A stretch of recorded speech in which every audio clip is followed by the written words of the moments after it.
স্ত্রীকে ভালোবাসা সহজ নয়। উদাহরণ দিলে বিষয়টা বুঝতে পারবেন। বিয়ের পর মোবাইলের ওয়ালপেপারে স্ত্রীর ছবি রেখেছিলাম। বন্ধুদের সাথে আড্ডায় এক বন্ধু সেটা দেখলো। তারপর সে হাসতে হাসতে অন্য বন্ধুদের বলল, রেহানের মোবাইল দেখ, ওর বউয়ের ছবি দিয়ে রেখেছে, বেটা বউ পাগলা। সঙ্গে সঙ্গে সবার মধ্যে হাসির ধুম পড়ে গেল। এমন বিব্রত হয়ে বললাম যে বলার মতো নয়। বিব্রত অবস্থা থেকে বাঁচার জন্য ওদের বললাম, তোরা যা ভাবছিস তা নয়। আসলে অন্য একটা ছবি সিলেক্ট করতে গিয়ে ভুলে এই ছবিটা পোস্ট হয়ে গেছে, আমি নিজেও খেয়াল করিনি। এই দেখ, ছবিটা এখনই ডিলিট করে দিচ্ছি।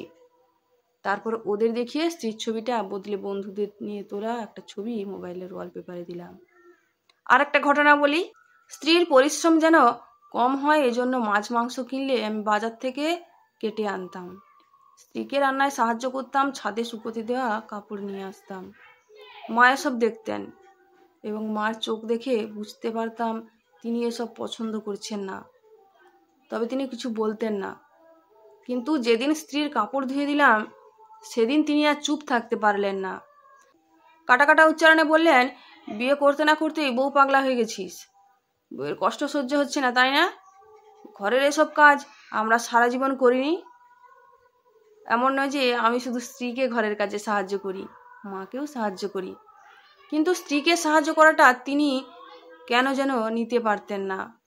আমি বউ পাগলা মায়ের কাছ থেকে এই কথাটা গেল মাসিদের কাছে, আর মাসিদের কাছ থেকে পুরো আত্মীয় মহলে রটে গেল।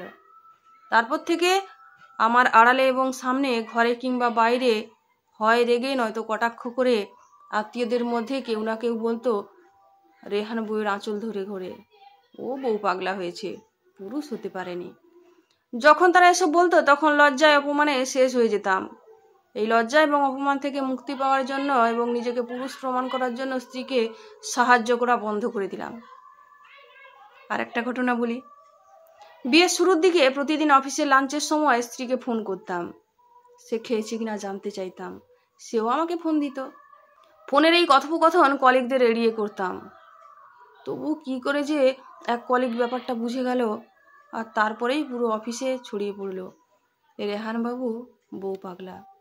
এরপর থেকে আমাকে দেখলে অফিসের সবাই ঠোঁট টিপে হাসতো। কি যে জ্বালাময়ী সে হাসি! সেই হাসির যন্ত্রণা থেকে রক্ষা পাওয়ার জন্য অফিস থেকে স্ত্রীকে ফোন করা বন্ধ করে দিলাম। আর সে ফোন করলে সবাইকে শুনিয়ে রূঢ় ভাষায় বলতাম, প্রয়োজন ছাড়া ফোন দেবে না, অফিস কাজ করার জায়গা, ডেটিং করার জায়গা না। তাই বলছিলাম কি, স্ত্রীকে ভালোবাসা সহজ নয়। নিজের অভিজ্ঞতা থেকে বুঝলাম আমি পৃথিবীর সবকিছু ভালোবাসতে পারবো, মা বাবা ভাই বোন সন্তান বন্ধু আত্মীয় পশু পাখি এমনকি জড় পদার্থকেও। এবং এসবের জন্য কেউ আমাকে ব্যঙ্গ করবে না, আমার উপর ক্ষিপ্ত হবে না। কিন্তু স্ত্রীকে ভালোবাসতে গেলেই সঙ্গে সঙ্গে হয়ে যাবে সর্বনাশ। শাস্তি হিসেবে জুটবে বউ পাগলা উপাধি। আর একজন পুরুষের জীবনে এই উপাধির চেয়ে ভয়াবহ আর কিছু নেই। যাই হোক, গল্পে ফিরে আসি।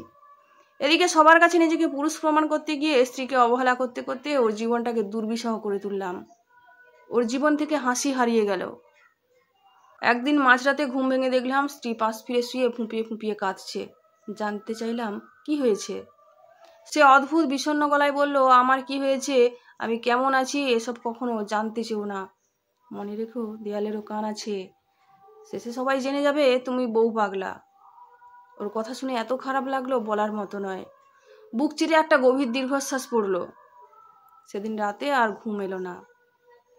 পরদিন ভোরে আমার নির্ঘুম স্ত্রী শোয়া থেকে উঠলে ওকে বললাম, এতকাল পুরুষ হতে গিয়ে আসলে কাপুরুষের মতো আচরণ করেছি, এবার সত্যিকারের পুরুষ হব, কারণ এবার পৃথিবীর সবচেয়ে কঠিন কাজটা করব। স্ত্রী বলল, কি সেটা? ওর মলিন দুগালে আলতো হাত রেখে বললাম, বউ পাগলা হব।